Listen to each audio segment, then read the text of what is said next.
الرحمن الرحیم۔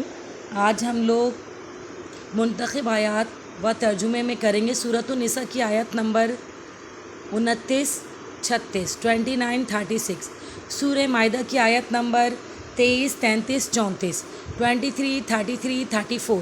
اگر آپ میرے چینل پر نئے ہیں تو اسے زیادہ سے زیادہ سبسکرائب کیجئے، لائک کیجئے، شیئر کیجئے، تاکہ وہ لوگ بھی فائدہ اٹھا سکیں جو اس نئی بک کو لے تو لیا ہے مگر کام کرنا نہیں آ رہا۔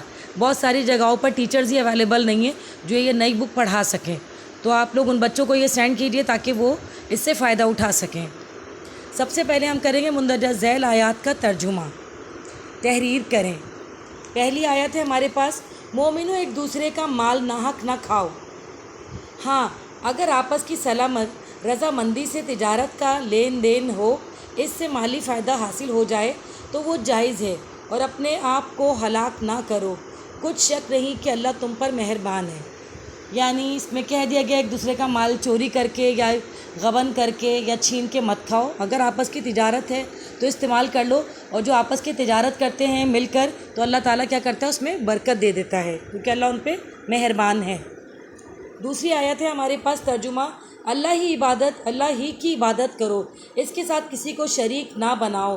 ماں باپ اور قرابت داروں، یتیموں، ناداروں، رشتہ داروں، ہمسایوں، اجنبی ہمسایوں، پاس بیٹھنے والوں، مسافروں اور جو لوگ تمہارے قبضے میں ہوں، سب کے ساتھ حسن سلوک کرو۔ اللہ احسان کرنے والوں کو دوست رکھتا ہے، بے شک اللہ تکبر کرنے والے، بڑائی ماننے والے کو دوست نہیں رکھتا۔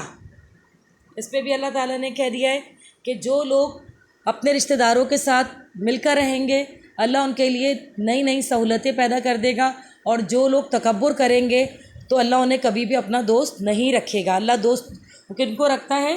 جو کہ احسان کرنے والے ہیں۔ احسان یعنی اپنے جاننے والوں کے ساتھ، اپنے رشتہ داروں کے ساتھ احسان کا معاملہ رکھتے ہیں۔ تیسری آیت کا ترجمہ ہے جو کہ سورہ مائدہ کا ہے۔ اس قتل کی وجہ سے ہم نے بنی اسرائیل کے ذمہ یہ بات لکھ دی کہ جو شخص کسی کو ناحق قتل کرے گا، یعنی بغیر اس کے کہ جان کا بدلہ لیا جائے یا ملک میں خرابی کرنے کی سزا دی جائے، تو اس نے گویا تمام انسانوں کو قتل کیا، اور جو انسانوں کو جان بچا لے گا تو گویا اس نے سارے انسانوں کو زندگی دے دی۔ اور ان لوگوں کے پاس ہمارے پیغمبر روشن دلیلیں لا چکے ہیں، پھر ان کے بعد بھی ان میں سے بہت سے لوگ ملک میں حد اعتدال سے نکلے جاتے ہیں۔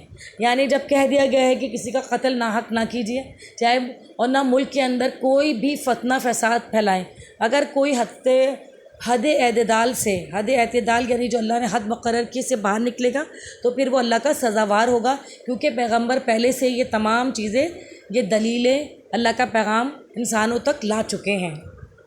اب ہم اسی کے لانگ کوشچن کو کر رہے ہیں۔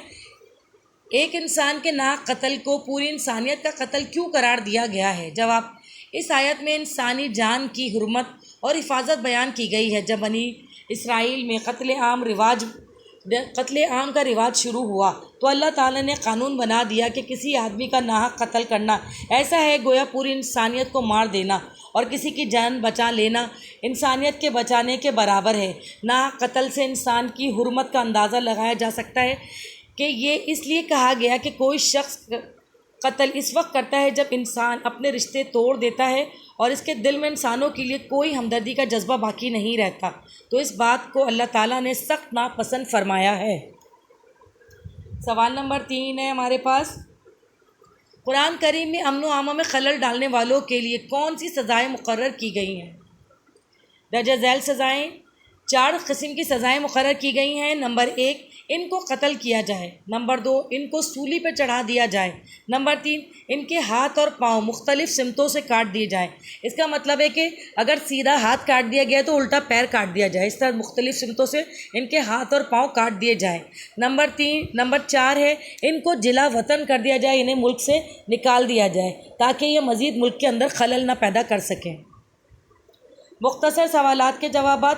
یتیم کے مال کی حفاظت کیوں ضروری ہے؟ جواب، یتیم وہ لوگ ہوتے ہیں جن کے والدین یا والد کا سایہ سر سے اٹھ جاتا ہے۔ نابالغ ہونے کی وجہ سے وہ اس قابل نہیں ہوتے کہ اپنے مال اور اسباب کی حفاظت کر سکیں، لہٰذا سرپرست کی ذمہ داری ہے کہ ان کے مال کی حفاظت کرے تاکہ ان کا مال ان کے جوان ہونے سے پہلے کہیں ضائع نہ ہو جائے۔ سوال نمبر 2، اور اپنے آپ کو قتل مت کرو کہ مفہوم کو تحریر کریں۔ جس طرح کسی کا مال کھانا حرام ہے، اسی طرح کسی کی جان لینا بھی اس سے زیادہ حرام ہے، یعنی آپس میں دوسرے کو بلا وجہ قتل مت کرو۔ دوسرے کی جان لینے کا مطلب اپنے آپ کو مارنے کے برابر ہے۔ جب کوئی دوسرے کو ناحق قتل کرے گا تو بدلے میں وہ خود بھی قتل ہوگا۔ اسلام میں خودکشی کو بھی سخت منع کیا گیا ہے۔ سوال نمبر 3، مال حاصل کرنے کے لیے ناجائز طریقے کون سے ہیں؟ جواب، مال حاصل کرنے کے لیے ایسی چیزیں جو بذات خود حرام ہیں، مثلا خنزیر، شراب، نشہ آور چیزیں وغیرہ، ان کو خریدنا، بیچنا، استعمال کرنا پہلے ہی ناجائز و حرام ہے۔ لیکن ایسی چیزیں جو اپنی ذات میں حلال ہیں لیکن اگر ان کو ناجائز طریقے سے حاصل کیا گیا تو وہ بھی حرام ہو جائیں گی، مثلا چوری، ڈکیتی، غصب اور سود۔ اسی طرح جھوٹ، دھوکے بازی، ذخیرہ اندوزی، چور بازاری اور جوا، ملاوٹ، ناپ تول میں کمی وغیرہ کے ذریعے حاصل کیا گیا مال و دولت بھی ناجائز ہے۔ ان سے بچنے حلال مال کے حاصل کرنے کی تاکید کی گئی ہے، یعنی مومنوں کو کہا گیا ان میں سے کوئی کام، اگر کوئی ذخیرہ اندوزی یہ ہوتی ہے جیسے بھائی اس وقت چاول سستے مل رہے ہیں، آپ نے سارے چھپا دیے، بعد میں اس کو آپ مارکیٹ میں لے کر آ رہے ہیں دگنی قیمت میں، تو اس ذخیرہ اندوزی رکھ کے چاول کا بیچنا حلال ہے، لیکن ذخیرہ اندوزی کر کے بیچنا جو ہے وہ حرام ہے۔ جھوٹ بول کر لوگوں کا سامان چھیننا، چوری ڈکیتی کرنا، جائز چیزیں ہی چھینتے ہیں وہ لوگ، لیکن کیا ہوتا ہے چھینی گئی ہے اس لیے وہ ناجائز ہو جاتی ہے ان کے اوپر۔ خالی جگہ اس کی درست جواب پر نشان لگانے ہیں۔ آمدنی کا ناجائز طریقہ ہے رشوت۔ حقوق العباد سے مراد انسانوں کے حقوق۔ ابن السبیل سے مراد مسافر۔ بے گناہوں کا قتل کرنا گویا قتل کرنا پوری انسانیت کا۔ اس کو آپ لوگ زیادہ سے زیادہ لائک کیجئے، شیئر کیجئے اور سبسکرائب کیجئے۔ اپنا بہت بہت خیال رکھیے گا۔ اللہ حافظ۔